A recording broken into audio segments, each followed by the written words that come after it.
Welcome back to my another blog. আমার অন্য একটা ব্লগে আপনাদের সবাইকে স্বাগত। আজকে আমি খুব সুন্দর আমের একটা রেসিপি নিয়ে এসেছি, আশা করছি প্রত্যেকের ভালো লাগবে, দেখতে থাকুন। নর্মাল কেক বা ফ্রুট কেক তো সবাই খেয়েছেন, আজকে আমি নিয়ে এসেছি ম্যাঙ্গো কেক। দুর্দান্ত টেস্টি হয়। এর জন্য এখানে আমি 2 কাপ ময়দা নিয়ে নিয়েছি, 1.5 কাপ চিনি গুঁড়ো করে নিয়েছি, মেল্টেড বাটার নিয়েছি 4 চামচ, কাজু বাদাম কুচি, ওইদিকে আমন্ড কুচি, টুটি ফুটি, চেরি আর 2টো চেরি আস্ত নিয়েছি সাজানোর জন্য, কিশমিশ কুচি, মিল্কমেড, ভ্যানিলা এসেন্স, তারপর যেটা নিয়েছি সেটা হচ্ছে আম পাল্প করে নিয়েছি, আর লিকুইড দুধ, বেকিং পাউডার, খাওয়ার সোডা, লিকুইড দুধ না, মিল্ক পাউডার নিয়েছি আমি। আর এখানে ময়দার মধ্যে আমি দিয়ে দিলাম প্রথমে মেল্টেড বাটার, এরপরে আস্তে আস্তে সব ইনগ্রেডিয়েন্টসগুলো মিশিয়ে দেবো। এরপরে দিয়ে দিলাম এখানটায় গুঁড়ো করা চিনি। আপনারা যারা যেরকম মিষ্টি খেতে পছন্দ করবেন সেরকম দেবেন, তো আমি একটু মিষ্টিটা একটু বেশি পছন্দ করি, সেই জন্য 1.5 কাপ দিলাম। তো চিনি, মেল্টেড বাটার দিয়ে ময়দার সাথে খুব ভালো করে একটুখানি নেড়ে চেড়ে মিশিয়ে নিলাম। নিয়ে এরপরে এখানে আমি পাউডার দুধটা দিয়ে দেবো। আমি যেহেতু এখানটায় মিল্কমেড ইউজ করছি, তো পুরো পাউডার দুধটা কিন্তু এখানে আমার লাগবে না। আর মিল্কমেড না দিলে কিন্তু আপনারা পুরো পাউডার দুধটাই ইউজ করতেই পারেন। তো দেখুন বন্ধুরা, এখানে পাউডার দুধ দিয়েও কিন্তু আমি খুব ভালো করে মিক্সচারটাকে একটু নেড়ে চেড়ে মিশিয়ে নিচ্ছি খুব সুন্দর করে। তো দেখুন বন্ধুরা, খুব সুন্দর করে কিন্তু আমার মেশানো অলরেডি হয়ে গেছে। এইবার এখানে আস্তে আস্তে ম্যাঙ্গো পাল্পটা আমি ইউজ করব। তো দেখুন, আমি পুরো ম্যাঙ্গো পাল্পটাই কিন্তু অ্যাড করে দিলাম। আপনারা চাইলে কিন্তু অল্প করেও ম্যাঙ্গো পাল্প দিতে পারেন। তো যেহেতু ম্যাঙ্গো কেক, সেহেতু আমি ম্যাঙ্গো পাল্পটা দিয়েই পুরোটা গুলবো ব্যাটারটাকে। তো দেখুন, ম্যাঙ্গো পাল্প দিয়ে আমি ভালো করে মিশিয়ে আমি আপনাদের সামনে ফিরে আসছি, দেখতে থাকুন। ম্যাঙ্গো পাল্প দিয়ে খুব সুন্দর করে মেশানো হয়ে গেছে। এইবার এখানটায় উপর থেকে ড্রাই ফ্রুটসগুলো দিয়ে দিচ্ছি। এখানটায় কিছুটা কিশমিশ দিয়ে দিলাম, কিছুটা চেরি দেবো, আর বাকিগুলো আমি কিছুটা করে রেখে দিচ্ছি, কারণ পরে ওপর দিয়ে একটু গার্নিশ করতে হবে। এইবার এখানটায় কিছুটা আমন্ড কুচি দিয়ে দিলাম, দিয়ে দিচ্ছি কাজু বাদাম কুচি, এবার দিয়ে দিচ্ছি টুটি ফুটি। এই টুটি ফুটিগুলোও কিন্তু হোমমেড, আমার চ্যানেলে ভিডিওগুলো পেয়ে যাবেন। তা এইবার এখানটায় যেটা দিয়ে দিচ্ছি সেটা হচ্ছে ভ্যানিলা এসেন্স।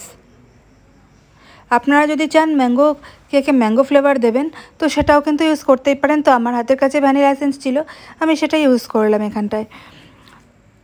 এরপর এখানটায় একটু 1 মুখা মতো আমি ভিনেগার দিলাম, আর তারপরে আমি এখানটায় দিয়ে দিচ্ছি সেটা হচ্ছে মিল্কমেড। এই মিল্কমেডটাকে কিন্তু ভালো করে কাছে এভাবে দিয়ে দিলাম। আপনাদের যদি মিল্কমেড হাতের কাছে না থাকে, আবারও বলছি, তাহলে কিন্তু পুরো পাউডার দুধটাকেই পুরো প্যাকেট আপনারা ইউজ করে নেবেন, তাহলেও কিন্তু খেতে খুব টেস্টি হয়। তো সব ইনগ্রেডিয়েন্টস আমার দেওয়া হয়ে গেছে। তো এইবার সব কিছু একসঙ্গে মিশিয়ে নিতে হবে। দেখতেই পাচ্ছেন বন্ধুরা, কতটা কালারফুল লাগছে মেশানোর আগেই। তো লাগছে তো দেখতে সুন্দর। তো এইভাবে খুব সুন্দর করে আমি এটাকে ভালো করে ঘেটে নিচ্ছি। এখনও কিন্তু আমি কোনোভাবে বেকিং পাউডার বা খাওয়ার সোডা দিইনি, সেটা কিন্তু একদম লাস্ট ইউজ করছি। এদিকে আমার সব কিছু রেডি হয়ে গেছে। এইবারে এখানটায় আমি দিয়ে দিলাম 1/2 চামচ বেকিং পাউডার, আর দিয়ে দিচ্ছি 1 চামচ মতো খাওয়ার সোডা।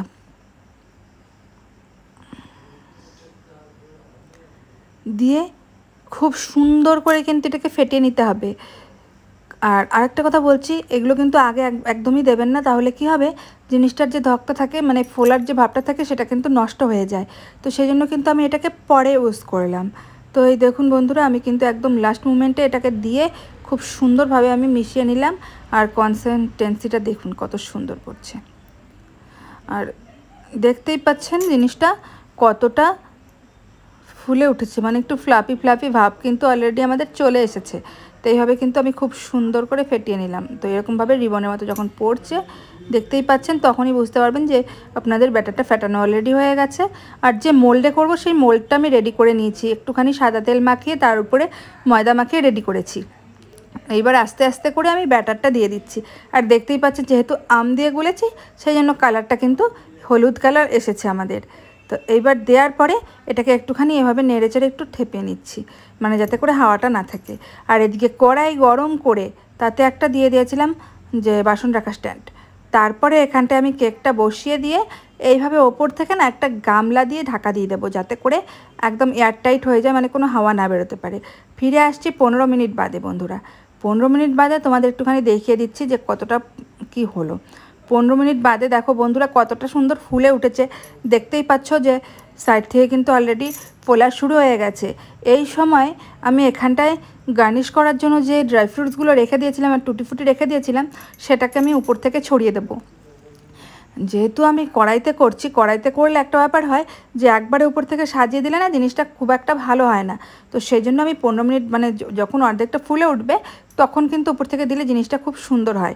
তোমরাও কিন্তু এই টিপসটা ফলো করে ট্রাই করো, দেখো খুব ভালো হবে তোমাদেরও। মানে অনেকেই ভাবো যে ওভেন ছাড়া হবে না, কিন্তু একেবারেই নয়, ওভেন ছাড়াও কিন্তু তোমরা খুব সুন্দর কেক বেক করতে পারবে। এই দেখো বন্ধুরা, আমি কিন্তু আস্তে ধীরে সবগুলো ড্রাই ফ্রুটস ওপর থেকে ছড়িয়ে দিচ্ছি। আর দেখতেই পাচ্ছ কালারফুল জিনিসগুলো দেখতে কতটা সুন্দর লাগছে, লাল, হলুদ, সবুজ, আর মাঝখানে একটা চেরি সাজানোর জন্য দিয়ে দিলাম। এবার ওপর থেকে আবারও ঢাকা দিয়ে দিলাম। ফিরে এলাম পুরো 25 মিনিট বাদে।